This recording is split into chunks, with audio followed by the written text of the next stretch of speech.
ಎಲ್ಲದಕ್ಕೂ ಅಪ್ಡೇಟ್ ಆಗಬೇಕು ನಾವು ಅಂತ ಹೇಳುವಂಥವ್ರು ಇಂಥ ವಿಚಾರದಲ್ಲಿ ಯಾಕೆ ಅಪ್ಡೇಟ್ ಆಗಲ್ಲ?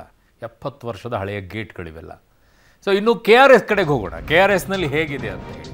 TB ಡ್ಯಾಮ್ ಗೇಟ್ ಡ್ಯಾಮೇಜ್, ಬೇರೆ ಡ್ಯಾಮ್ಗಳ ಬಗ್ಗೆ ಆತಂಕ ಈಗ ಉಂಟುಕೊಂಡಿದೆ. KRS ಸೇಫ್ಟಿ ಪರಿಶೀಲನೆಗೆ ಕೇಂದ್ರ ಸಚಿವ HDK ಸಲಹೆ ಕೊಟ್ಟಿದ್ದಾರೆ. ಹಳೆ ಮೈಸೂರು ಭಾಗದ ಜೀವನಾಡಿ KRS ಡ್ಯಾಮ್ ಎಷ್ಟು ಸೇಫ್ ಅಂತ ಹೇಳಿ.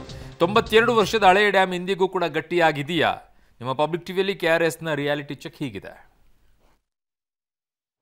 ತುಂಗಭದ್ರಾ ಜಲಾಶಯದ ಕ್ರಸ್ಟ್ ಗೇಟ್ ಇದೀಗ ಕಿತ್ತು ಬಂದಿರುವಂಥದ್ದು. ಈ ನಿಟ್ಟಿನಲ್ಲಿ ರಾಜ್ಯದಲ್ಲಿರುವಂತಹ ಎಲ್ಲ ಜಲಾಶಯಗಳ ಸೇಫ್ಟಿ ಬಗ್ಗೆ ಸಾಕಷ್ಟು ಅನುಮಾನಗಳು ಮತ್ತೆ ಆತಂಕಗಳು ಕೂಡ ಮೂಡ್ತಾ ಇದ್ದಾವೆ. ಅದೇ ರೀತಿಯಾಗಿ ಹಳೆ ಮೈಸೂರು ಭಾಗದ ಜೀವನಾಡಿ ಆಗಿರುವಂತಹ ಕನ್ನಂಬಾಡಿ ಕಟ್ಟೆಯ ಸುರಕ್ಷತೆ ಹೇಗಿದೆ ಅನ್ನೋದ್ರ ಮಟ್ಟಿಗೆ ನಾನು ನಿಮಗೆ ತಿಳಿಸ್ಕೊಡ್ತೀನಿ.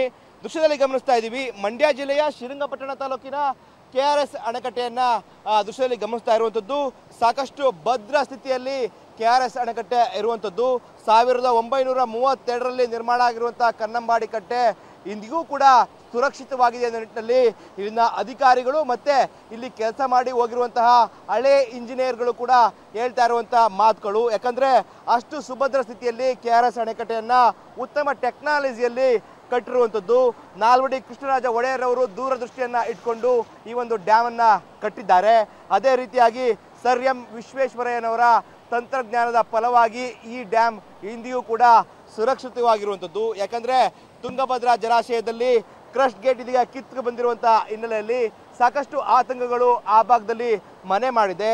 ಜೊತೆಗೆ ಒಂದಷ್ಟು ಡ್ಯಾಮ್ ಅಕ್ಕಪಕ್ಕದಲ್ಲಿರುವಂತಹ ಬೇರೆ ಬೇರೆ ಡ್ಯಾಮ್ಗಳ ಅಕ್ಕಪಕ್ಕದಲ್ಲಿರುವಂತಹ ಜನರು ಸಹ ಆಯಾ ಡ್ಯಾಮ್ಗಳ ಬಗ್ಗೆ ಕೂಡ ಆತಂಕ ವ್ಯಕ್ತಪಡಿಸುವಂಥದ್ದು ಈ ಸಮಯದಲ್ಲಿ ಸಹಜವಾಗಿದೆ. ಆದರೆ KRS ಅಣೆಕಟ್ಟೆ ಇಂದಿಗೂ ಕೂಡ 92 ವರ್ಷಗಳಾಗಿದೆ. ಇಂದಿಗೂ ಕೂಡ ಸುಭದ್ರ ಸ್ಥಿತಿಯಲ್ಲಿ KRS ಅಣೆಕಟ್ಟೆ ಇರುವಂಥದ್ದು. ಯಾಕಂದರೆ ಉತ್ತಮವಾದಂಥ ಒಂದು ಟೆಕ್ನಾಲಜಿಯಲ್ಲಿ ಕಟ್ಟಿರುವಂಥ ಡ್ಯಾಮ್. ಯಾಕಂದರೆ ಬೇರೆ ಡ್ಯಾಮ್ಗಳಲ್ಲಿ ಕ್ರಶ್ ಗೇಟ್ಗಳಿರ್ತದೆ, ಆದರೆ KRS ಡ್ಯಾಮ್ಗಳಲ್ಲಿ ಇರುವಂಥದ್ದು ವರ್ಟಿಕಲ್ ಗೇಟ್ಗಳು. ಅಂದರೆ ದೃಶ್ಯದಲ್ಲಿ ತೋರಿಸ್ತೀವಿ ಗೇಟ್ಗಳನ್ನು, ದೃಶ್ಯಾವಳಿಗಳನ್ನ ಗಮನಿಸ್ತಾ ಇದ್ದೀವಿ. ಈ ಒಂದು KRS ಅಣೆಕಟ್ಟೆಯಲ್ಲಿ 162 ಗೇಟ್ಗಳು ಇರುವಂಥದ್ದು. ಇದನ್ನು ವರ್ಟಿಕಲ್ ಗೇಟ್ಗಳಂತಲೇ ಕರಿತೇವೆ.